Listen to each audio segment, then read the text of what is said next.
Hello everyone, and welcome to the inaugural recipe of free cake. Today's recipe is creamy chicken and gnocchi. It's actually one of my family's favorite meals. It is a family style meal, so you can just pour it into the nearest casserole dish and dig into your heart's content. First you'll need your spinach. I don't care what the bag says, make sure it's thoroughly washed. Then you'll need your garlic. You don't get that footage, I hate chopping garlic.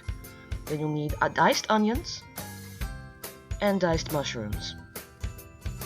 Next, you'll need a carton of cherry tomatoes. Make sure they're thoroughly washed, none of that waxy film on them. And then cut them all in half once you're finished with that. Next, you'll need chicken. I use split chicken breasts, so make sure you cut off the carcasses before you use those. You can use boneless, skinless, it really doesn't make a difference. However, once you're finished with that, you cut them all, medium dice, both breasts. You can save the tenderloin if you want, but I decided that it needed to be sacrificed, so I cut that up really quick. Then cover it with olive oil, salt, oregano, basil,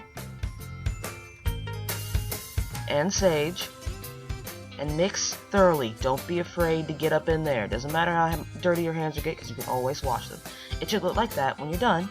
Now wash your hands and get started on your gnocchi. Salt a pot of water and bring it to a roiling boil. Do not add any oil just yet. Be sure to never add gnocchi to cold water. It will clump up and you'll hardly ever be able to break it apart. Now give it a gentle stir and break up any additional clumps, but don't break up any of the dumplings. When it floats, you're done. If you're not sure, break it apart and make sure it's moist all the way through, but it's mini gnocchi so it shouldn't take too long. Either drain your gnocchi in your sink or skim it off the top, like I did here.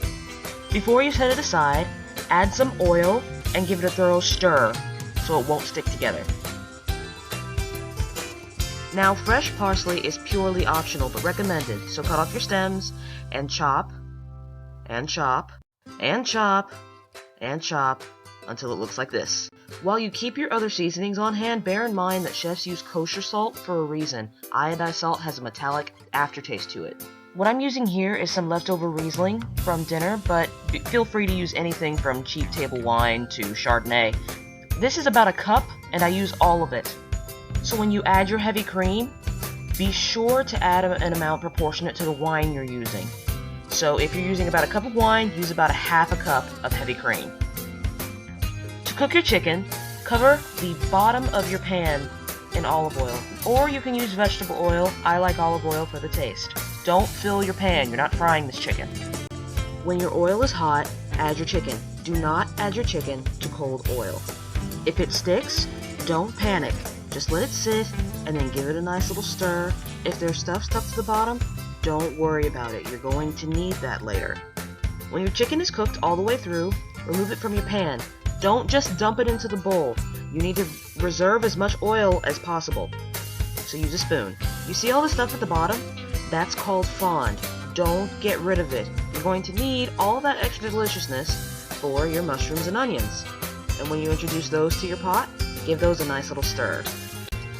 Adding your wine to get the fond off the bottom of your pan is called deglazing. It makes your vegetables extra delicious. So next time you cook meat, always cook your vegetables in the fond. It tastes great. Now, onions and mushrooms release a lot of liquid when cooked, so it's best not to add your wine until this mixture is au sec, meaning almost dry. This means all your water and alcohol content have burned off, and it's time to add in your heavy cream. Once you let your cream get hot, this is the perfect time to add your garlic, your parsley. Make sure you save a little bit of parsley for garnish afterwards. Casserole dishes look best when they have a little bit of green on top. Add any additional herbs and seasonings you might want, and make sure they're well incorporated. This is the best time to add your diced chicken back. And once you've stirred that into your mixture, take a minute to admire your delicious handiwork, just for a second. Then add your spinach and your tomatoes, and at this rate, you're pretty much done. But if you're serving this family style and you want to make it fancy, scrape down the sides and give it another healthy stir.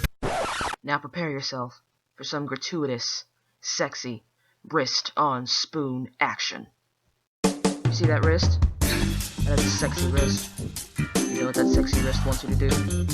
It wants you to subscribe. It wants you to subscribe to my channel. Because I post videos twice a week. You really want to. Alright, that's enough. Once you finish being all sexy, be sure to taste your food before you serve it. Never, ever, ever serve food that you have not tasted, because you cannot possibly know that it's good without tasting it. Anyone who says that they just automatically know is lying. Spread this deliciousness into your nearest clean casserole pan. Make sure you spread it out, make it look all pretty. Sprinkle your remaining chopped parsley on top, and you're done. Your meal is finished. This is the best meal for awkward family gatherings because everyone will be too busy stuffing their face to make awkward conversation. Remember, the more you feed Grandma, the less likely she is to ask questions about your love life. Thank you guys so much for watching my first video. It means so much to me. This is going to be an adventure for all of us, I'm sure. I post videos twice a week, every week. And as always, happy eating. Remove your chicken from the bowl. From the bowl? No, you add it to the bowl. What? What? And you can save the never mind. Don't break them apart, but break together. Break together? What? That's not a... What? Okay.